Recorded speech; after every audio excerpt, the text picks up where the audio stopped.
Hello, my name is Allison Stevens. I'm the professor and coordinator of the Advanced Ergonomic Studies program at Fanshawe College. Today I'd like to share with you some of the analysis tools that are available in the Process Simulate Human. I've used this tool for many years in my career at Ford, and we had some very exciting advances in the field of ergonomics. So let's look at this simulation that we're going to analyze for you today. Camel, could you show the simulation? Okay. We have chosen a 95 percentile male today just to demonstrate some of the capabilities of being able to show reaches and things like this and clearances. Normally when I would do an analysis, I usually choose the 5th percentile female. But just to show you the variety, we're going to use this simulation right now. So our operator has grabbed a one-handed lift and placing it onto the trolley. So let's use what we call the force solver to analyze this job. Camel, if you could go back to the beginning where he picks up that toolbox with one hand and pose the posture so we can do a force solver. Is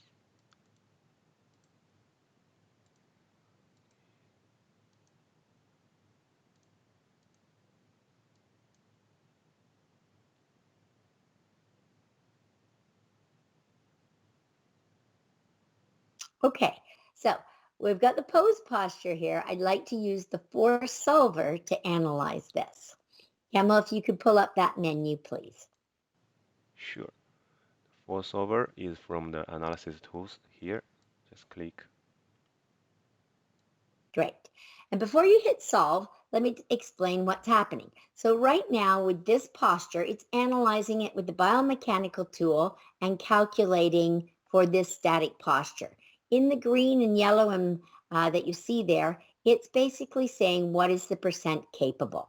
So it's analyzing the current weight of that toolbox. So we have the current weight at 15 kilograms, and it is basically saying that there is an issue there wherever the yellow is being indicated. So this is evaluating it to the 75% capable of the population. Camel, if you could please hit the solve button, let's see what it's recommending as the actual weight that someone could lift. So at this point, we now see it jump from or decrease from that 15 down to the 11 kilograms, or I'm sorry, 12 Actually, kilograms. 12. Yeah. 12 kilograms. And so it's recommending in this posture that it exceeds the weight, but the recommended weight, and hence the solving is at 12 kilograms. All right. So that's a very powerful tool as a proactive ergonomic analysis. If you know the postures that people are going to go into, as in the different shelves that you are designing, you can then predict what the acceptable weight is for 75% of the population. So this was a very proactive tool that we used. So let's see if we improve his posture here. If we can get that that recommended weight, the solved weight.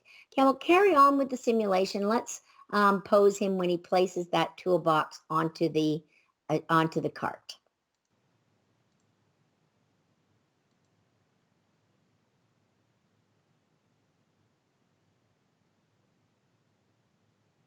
Great. Let's see what the recommended weight limit or the force that's solved in this posture.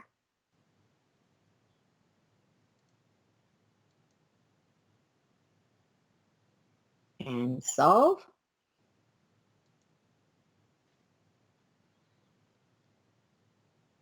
And we now have it at 11 and a half. So biomechanically speaking, I think once you get into that bent elbow and onto the cart, even though we're thinking it's a better back posture, it turns out that from a upper arm that you're still running into that same range. So it's recommending about 11 and a half to 12 kilograms throughout that from the origin and the destination points. Excellent. So thank you, Camilla. If we could go back to the simulation. Some of the things then that we can use this tool for is to analyze any of the postures throughout the whole simulation. You can just do it as a static evaluation. It will also calculate for you the compression in any of those points. Thanks for joining today.